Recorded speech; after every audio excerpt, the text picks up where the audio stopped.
நாளைக்கான வீடியோவில் என்ன நடக்குன்னு சொல்லிட்டு பார்க்கலாம். வீடியோக்குள்ளே போகிறதுக்கு முன்னாடி நம்ம சேனலை சப்ஸ்கிரைப் பண்ணிவிட்டு லைக் பண்ணிவிட்டு நம்மளோட சேனலுக்கு உங்களோட ஆதரவை தொடர்ந்து கொடுங்க. வீடியோ வந்து நல்லாவே இருக்குது. சரி வாங்க வீடியோக்குள்ளே போகலாம். ஃபஸ்ட்டு சீனில் வீட்டில் எல்லாரும் ஒன்றா நின்று பஞ்சாயத்து விளக்கிட்டு இருக்காங்களே, அந்த சீன் தான் காமிச்சிட்டு இருக்காங்க. இங்கே பாருங்கள், உங்கள் பொண்ணு தான் தேவையில்லாத விஷயத்தை இவ்வளோ பெருசாக்கிட்டு இருக்கா. அது மட்டும் கிடையாது, உங்கள் பொண்ணு தான் இங்கே கெஸ்ட்டு. மாயா வந்துட்டு இந்த வீட்டு பொண்ணு, அதனால் அவளை பார்த்து இருந்துக்க சொல்லுங்கள் அப்படின்னு சொல்ல, பெத்த பொண்ணு அழுகிறாளே, நான் துடிச்சு போய் நின்றுக்கிட்டு இருக்கேன், நீங்கள் என்ன இப்படிலாம் பேசிக்கிட்டு இருக்கீங்க அப்படின்னு சொன்னதுமே இந்த பக்கம் வந்துட்டு அவங்க சித்தப்பா சொல்கிறாங்க, யாருங்க இங்கே சொன்னது, உங்க பொண்ணு உங்க வீட்டில் கொண்டு போய் வச்சுக்க வேண்டியதுதானே, கல்யாணத்துக்கு முன்னாடி கெஸ்ட் மாதிரி இங்கே கொண்டு வந்து விட்டுட்டீங்க, பார்த்து இருந்துக்கோங்க அப்படின்ற மாதிரி சொல்ல எல்லாருமே வந்துட்டு ஷாக் ஆகிடுறாங்க. அதுக்கடுத்து ரகுராம் சொல்றாங்க, சிவா வார்த்தையை அளந்து பேசுடா அப்படின்னு சொல்ல, பிறகு என்னன்னு இவங்க பாட்டு இருக்கும்போது ஓவரா பேசிட்டு இருக்காங்க அப்படின்னு சொன்னதுமே, இங்க பாருமா சாரு, இருக்கிற இடத்துல அனுசரிச்சு புடிஞ்சு நடந்துக்கோமா அப்படின்ற மாதிரி சொல்ல, பெரியப்பா சரி அப்படின்ற மாதிரி சொல்லிடுறாங்க.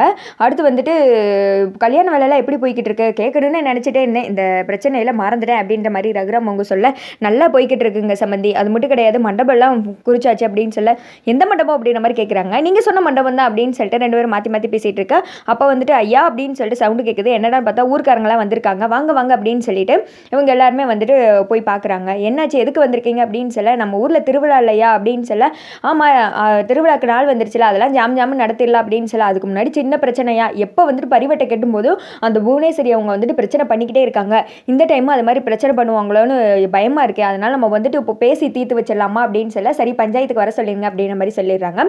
அடுத்த சீனில் சாரு அவங்க அப்பா நின்று பேசிகிட்டு இருக்காங்க. சாரு வந்துட்டு அழுகிறத பார்த்துட்டு அவங்க அப்பா அழாதம்மா அப்படின்னுட்டு இருக்காங்க. அப்பா நம்ம பேசாமல் இந்த வீட்டை விட்டு போயிடலாம்ப்பா, இங்கே இருக்க எனக்கு அவமானமாக இருக்குது, என்னை வந்துட்டு மேலும் மேலும் அவமானப்படுத்துறாங்க, நம்ம வீட்டுக்கு போயிடலாம்ப்பா அப்படின்னு சொல்லி இப்படி சொல்லத்தான் நான் உன்னை இங்கே விட்டுருக்கேனா, இங்கே பாருமா இந்த குடும்பத்தை நம்ம உண்டு இல்லைன்னு ஆக்கணும், அது மட்டும் கிடையாது, அந்த சிவராமே அடிக்கடி என் விஷயத்தை தலையிட்டே இருக்கான், அவனை என்ன பண்ணுறேன்னு பாரு, அன்னைக்கே அவன் கதையை முடிச்சிருப்பேன், எப்படியோ தப்புச்சிட்டா, இந்த தடவை வந்துட்டு அவனை க்ளோஸ் பண்ண முடிவு பண்ணிட்டேன் அப்படின்னு சொல்ல, என்னப்பா இது கொலை பண்ண போறீங்களா அப்படின்னு சொல்ல, நாளைக்கு பஞ்சாயத்தில் பாரு அப்படின்றாங்க.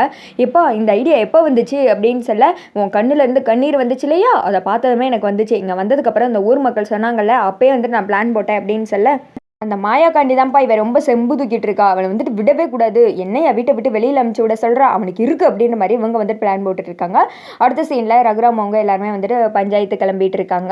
அங்கேயே வந்துட்டு போயிடுறாங்க. புவனேஸ்வரி எப்போ வருவா அப்படின்ற மாதிரி ரகுராம் அவங்க கேட்டுக்கிட்டு இருக்கா, அந்த அம்மா எப்போவுமே ஆடி அசைஞ்சு 10 நிமிஷம் கழிச்சு தானே வரும் அப்படின்னு சொல்லி இவங்க பேசிக்கிட்டு இருக்காங்க. அந்த இடத்துக்கு சாருவோட அப்பா வர்றாங்க. இவர் எதுக்கு தேவையில்லாமல் வர்றாரு அப்படின்னு சொல்லிட்டு ரகுராம் அவங்க கேட்க, அடுத்து வந்துட்டு சிவா அவங்க கேட்குறாங்க, நீங்கள் எதுக்கு இங்கே வந்தீங்க அப்படின்னு கேட்க, இல்லை ஏதாவது பிரச்சனை வந்துருச்சுன்னா என்ன செய்யுது, அதான் ஆட்கள் எல்லாம் கூட்டு வந்தேன் அப்படின்றாங்க. நம்ம என்ன சண்டை போடுறதுக்காக வந்திருக்கோம், பேசி தீக்கு தானே வந்திருக்கோம் அப்படின்னு சொல்ல, ஃபர்ஸ்ட் பேச்சில் தான் ஆரம்பிக்கும், அடுத்து பீச்சில் முடிஞ்சிடும் அப்படின்ற மாதிரி இவர் சொல்லிட்டு இருக்க, சரின்னு சொல்லிட்டு ஓரமா நெல் அப்படின்ற மாதிரி நிற்க வச்சுறாங்க. அடுத்து வந்துட்டு புவனேஸ்வரி அவங்களும் வர்றாங்க. வந்ததுமே அங்கே இருக்கிற சேருக்கும் சண்டை வருது. அது என்ன அவருக்கு மட்டும் நல்ல சேரு, எங்களுக்கு மட்டும் தீஞ்சு போன சேரா இருக்கு அப்படின்னு சொல்லிட்டு புவனேஸ்வரி அண்ணன் கேட்க, சேர் எல்லாம் ஆளுக்கு தக்கடதான் கிடைக்கும், உன் மனசு பார்வை எதுவுமே சரி கிடையாது, அதனால தான் இப்படி இருக்கு அப்படின்னு சொல்லிட்டு சிவா சொல்ல, சிவா நீ அமைதியாரு அப்படின்னு சொல்லிட்டு ரகுராம் அவங்க சொல்றாங்க, எல்லா சேரும் ஒன்று தான், நீங்க வேணா இதில் உட்காருங்க, நான் வேணா அதில் உட்காந்துக்கிறேன், நமக்கு வந்துட்டு எல்லாம் சுமூகமாக முடிஞ்சிட்டு போகணும் அவ்வளோதான் அப்படின்ற மாதிரி சொல்ல, சரி என்ன பேசணுமோ பேசுங்க அப்படின்றாங்க.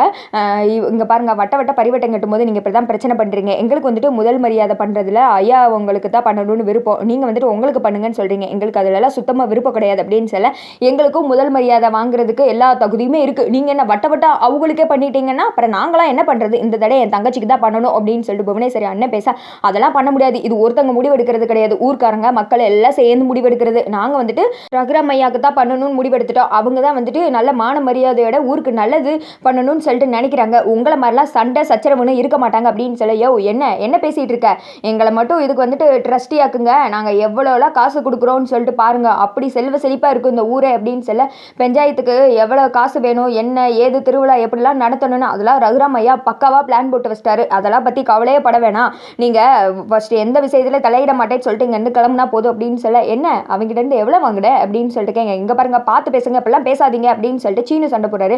ஏய் நீ யாரு, தேவையில்லாம எதுக்கு இவனுக்கு சப்போர்ட் பண்ணி பேசுற, நீ என்ன இவனுக்கு என்ன மருமகனா அப்படின்னு கேட்க, மருமக கிடையாது, எல்லாமே ஒரு நன்றி விசுவாசம் தான், என்னை வளர்த்தவர் அவர் அப்படின்னு சொல்ல, அதெல்லாம் அங்கிட்டு போய் பேசிட்டு அப்படின்னு சொல்ல, சாருவோட அப்பா பதிலுக்கு ரெண்டு பேச மாற்றி சண்டை வந்துடுது.